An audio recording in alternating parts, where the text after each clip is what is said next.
De politie kwam de mal uit Ljouten Huddegriep op het spoor na de aanhouding van een 22-jarige oudzeker op het vleerveld van Colombia in juli van dit jaar. Deze man die hier 2 kilo cocaïne bij zich.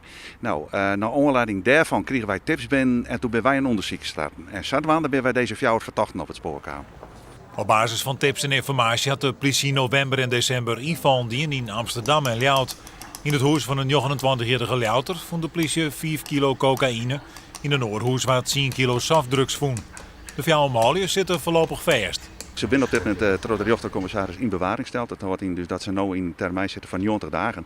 Dus wat dat betreft dan maar we maar afwachten hoe het verder onderzoek gaat. Maar ze zitten vast en ze blijven voorlopig ook vast zitten. En hoop je dat je binnen die termijn in ieder geval meer duidelijkheid krijgt? Dat hopen we al. En wij sluiten meer aanhoudingen net uit.